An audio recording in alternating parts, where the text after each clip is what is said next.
Your Majesties, welcome back to the channel. Thank you so much for always returning. Thank you so much for your show of love. Thank you so much for all that you do for this community to keep growing. Hope you're well in all your ways and you're loving yourself and others like always. Thank you to our channel members.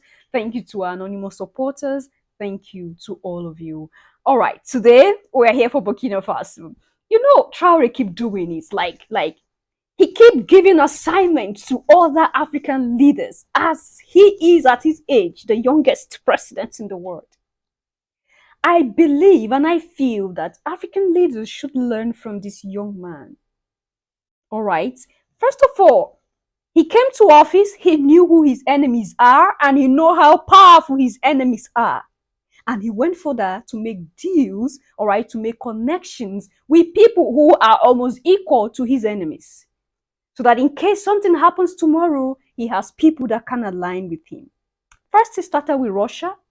He went to North Korea. That was the one I was a bit scared. He went to North Korea, and now he is in Iran. All right? And he is trying to make deals and agreements for the sake of the youth of his country. What more should we ask from this young African leader, if not that we owe him something? And that thing is to be true, to help him, and to keep praying that his path be always smooth, because he have Africa at heart. Listen, guys, come in here. I'm telling you, this guy called Ibrahim Traoré, the Burkina Faso people is going to be grateful to this dude here for a very long time to come. I just did some digging on him. This guy traveled to Iran. You know what he just did? He signed they just signed a contract with Iran. Iran is going to build a major oil refinery in Burkina Faso. A major oil refinery in Burkina Faso. You know the Iranian got a lot of oil, right? And they were in support of Burkina Faso kicking France and the United States out. So they have signed an agreement to build a major oil refinery in Burkina Faso. Look, I'm telling you people, if we have like 5 of Ibrahim Traoré on the continent of Africa, Africa will never be the same. This dude went to Russia. Russia building one of the biggest nuclear power plants to supply Burkina Faso with electricity that will employ millions of Burkina Faso people. They also got a company that is producing air conditioner. But he didn't stop there. He went to North Korea for North Korea to equip him with weaponry, ballistic missile, continental missile, drone, and all those things then. Now he's in Iran. Last Monday, he signed a major deal with the Iranian leader. The picture is all on the media where they're shaking hands. And Iran vowed to build one of the biggest oil refinery in Burkina Faso. And this project going to kick up immediately. They're going to have technology training for the youth. They're going to have energy. They're going to have vocational training. If you want to go into carpentry, you want to go into electrician, you want to go into plumbing, you're going to want to go into masonry. All those things, the Iranian people are coming to help. And you know Iran is one of the richest countries on the face of the continent, of the world at large. So Ibrahim Traoré, man, I wish this guy was a man in my country. I wish I had a leader like this in Liberia. This guy, the Burkina Faso people will be forever grateful to him. He's not only providing jobs for his people, but he's also providing security. And you know what that means? China is backing him. North Korea is backing him. Russia is backing him. Who dared to try Burkina Faso? This guy, look, when I read that news today, my heart felt so glad. Imagine a young man like that doing this kind of thing. You have these old politicians that in the 90s, the 80s, the 60s cannot do something like that. But a young politician did this. Burkina Faso will never be the same. Comment, like, share my video for more content. Unbelievable. Kudos to Ibrahim Traoré.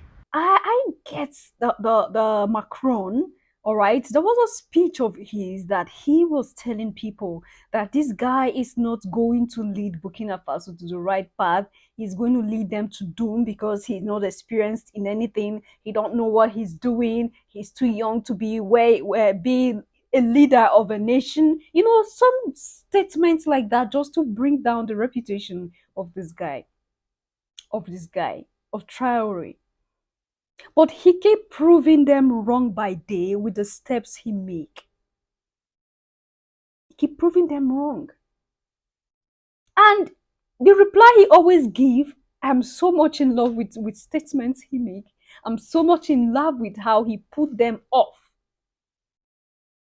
And it's something that we all should see and be happy. All right, that something is going to happen. There is still hope for the African continent, even though the West is trying all they can to destroy us. It's not going to work. It's not going to work because it's in that disunity that they see reasons why they should progress. Like what we were talking about in the other video about how America is trying to unalive the military leaders of Niger. When they see that a leader has come with vision, they try to look for something to contradict that leader. If they've tried everything and it's not working, the end solution for them is to honor life. This is what they do. This is how they play their game. And that's why I'll call on us, Africans and those of African descent, that in any way, by words or by whatever we can support this very young leader of Burkina Faso. Even the little prayer we say in our hearts sincerely, just to bless his path as he keep progressing and keep soaring high, is something that will go a long way. Because, of course, the heavens will listen. And that was something I came across, and these people gave reason why it has to be so. I don't know if most of you have seen that. It was when Traore took over initially, but recently, while this whole huddle between Macron and Traore started again, this video came out, surfaced again on the internet. Of course, the French government came out and debunked it that they are not just trying to destroy the vehicle. Like I saw a clip, maybe I'm going to leave it here for you to see. I saw a clip where while they were asked to leave the company where they were handling, the French government, they decided to destroy all the cars. And some persons came and were like, they had to destroy the cars because the cars are already not good, so they can't leave it to the continent. These cars here are cars that people can still use. These are cars that can still take, if not people, it can take goods from one place to the other. These are cars that can be of help to one or two persons. So why would the French government see something like this and destroy it? Is it not even against humanity? That's something that can serve someone, no matter how little it can serve.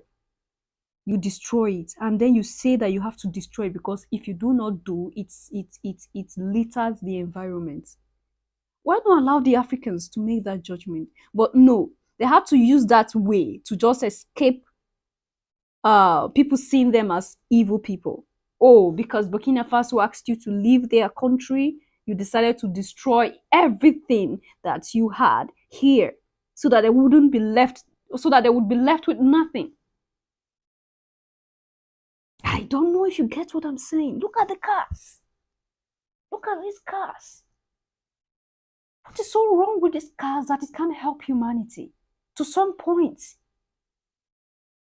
we now have cars, automobile companies in Al-Kebulan. If it's so bad, they can refurnish it, they can revamp it later on, all right, and recreate something else from it. It's not a total waste. There are lots of things to do with the parts of these cars that will help other people. But the French government felt that the best thing to do is to destroy these cars because it's going to litter the environment. This is the excuse they give. But a lot of Africans, it didn't go down with lots of Africans because there's this feeling like this is something that can help people. And you are destroying it because you have been asked to leave. Just take a look at all they have been milking out of the continent, all they have been milking out of each countries in the continent. Where is the right of the Europeans and Americans to be angry with the continent at the state which the continent is right now? Do they have any right to be angry? Your Majesties, like, let's just say the truth here. The sufferings that the continent have gone through, all the countries around the continent, we have gone through one problem of the other because of Europe and America. We are in debt today because of Europe and America, but they claim they are coming to save us. Save us from what? I was going through something recently and I saw that there are countries that are poor, as in their own the state of their poverty is even more than majority of the African countries. You don't give them aid in your European continent there. You don't give them aid. There are lots of countries in Europe that are poor. You don't help them. All right. You don't help Portugal. You don't help Italy. But you know the road to Africa to come and help. It's nothing fishy in this whole thing.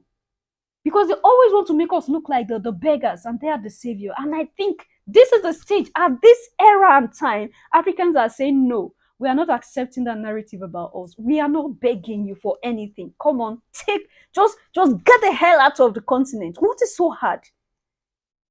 That will ask you to leave our continent and you start doing some things underneath just to destabilize the peace and unity that the continent have. I think it's enough. We all have to use our platform and every opportunity we have to come out and just let things just be the way it should be for once. We are not as foolish as we were before. To think that you are just saviors, you came with good mind, good hearts to come and help the continent. What do you think, Your Majesties? I hope I never diverted. Leave your comment on the audio section and I'll see you in my next one. Until then, love yourself, Your Majesties. Love others. Stay safe, stay positive always. Bye for now.